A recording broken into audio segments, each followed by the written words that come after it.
the suggestion that that the Israeli lobby, as he describes it, is in effect operated by the Israelis and reflects Israeli preferences is simply wrong and can be shown to be wrong.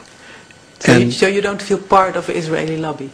No, I'm not part of an Israeli lobby. I have my own views.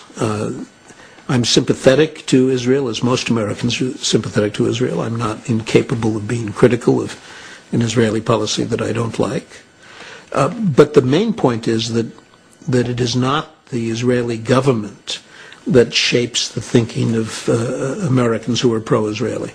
Richard Pearl would probably say in response to your question, if you got the truth out of them, Israel's interests and America's interests are the same. And so if I'm an advocate for Israel's interest, I'm an advocate for America's interest. And I would say back to them, again as a strategist, bullshit. No two countries in history, and no two countries in the future in history, I will predict, will ever have coincidental national interest all the time. No way.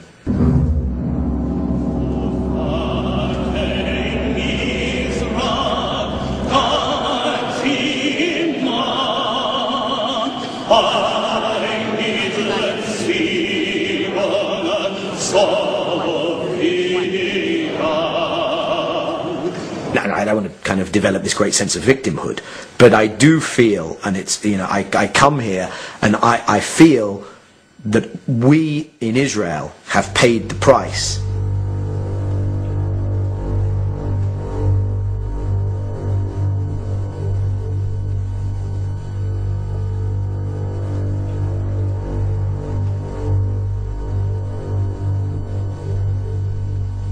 American Jews, surprise, surprise, are liberal Democrats when it comes to most issues, including the Middle East. So when you poll American Jews, they're for the peace process and they're for American engagement and they're for a two-state solution. And we did the Geneva Initiative and they were in favor of that as well.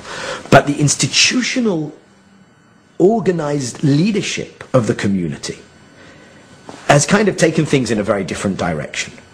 And I do feel that for their own reasons, reasons that I understand, reasons that are not unique to the Jewish diaspora in America, reasons that are prevalent in many diaspora politics around the world.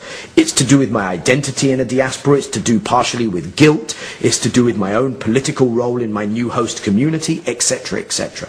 They've driven so-called pro-Israel politics in Washington in a direction which is directly antithetical to what is good for Israel. In that respect, yes, I do feel we paid a price. Of course, that has been increased manyfold under the current administration.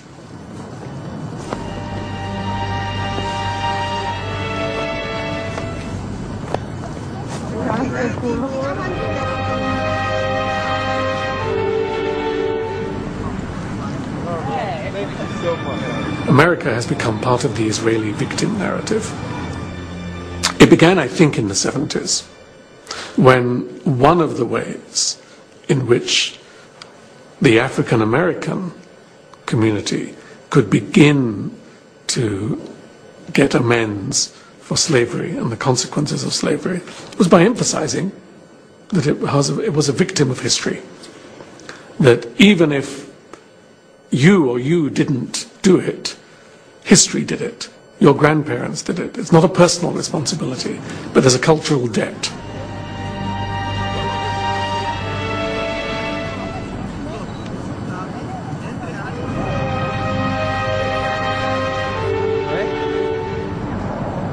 And the Holocaust, of course, is the ultimate victim narrative. And David Ben-Gurion, the first Israeli prime minister, knew this very well, because he turned it to advantage, giving Israel as a whole country a victim narrative. If you can't criticize someone because he himself is a victim, what do you do with a whole country, which is a country born of victimhood, so to speak? I have been in conversations many times with people who are very reasonable and would say, yes, you're right. Israel does do bad things. The occupied territories, stealing the water, stealing the land, bombing the houses, etc. But remember what happened to the Jews. There is a background, there is a history, there is a reason, there is an excuse for this. And of course, you can say the same thing for the Palestinians. Remember what happened to the Palestinians after the Nakba in 1948 and so on, 1967. No wonder they have suicide bombers. You can always do this. There's always a relationship between collective past suffering and present individual actions.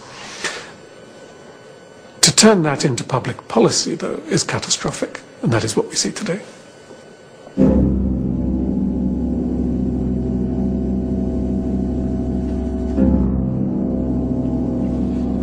The what if.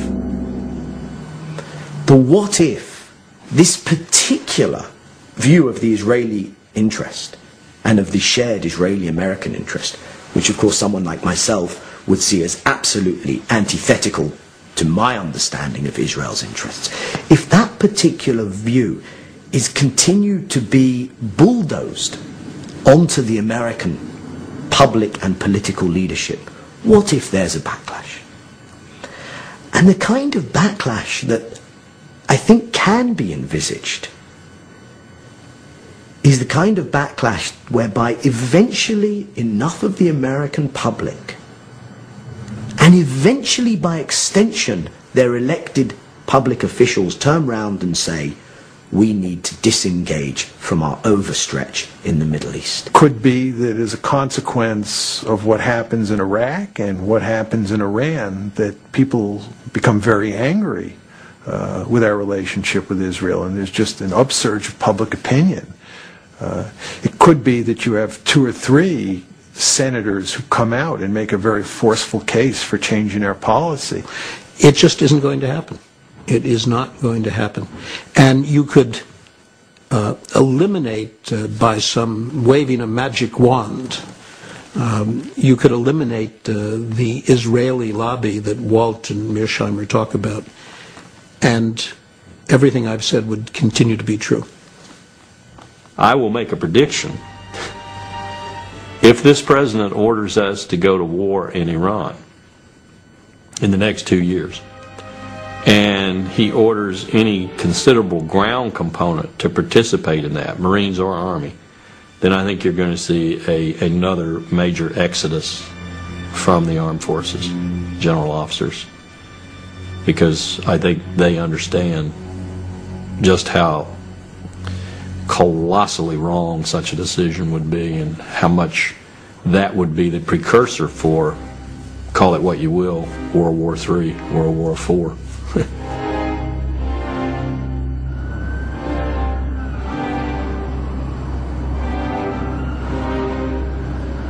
Remember the Roman Empire. For a long, long time, the state of Judea behaved in ways which annoyed the Romans but didn't do them any harm. At the point at which they were becoming a nuisance, the Romans turned against them, destroyed their temple, wiped them out, and told them, an empire has bigger concerns than you. This is what Israel faces in the next 25 years. The risk that the American empire will say, wait a minute, you don't matter to us so much. Either because we need oil more than we need you, or because oil is no longer important. Doesn't matter, both is the same effect. You are more trouble than you are worth. And the issue of the Holocaust and anti-Semitism is declining with the demographic move to the next generation. This is a catastrophe for Israel, because Israel has no other friends in the world.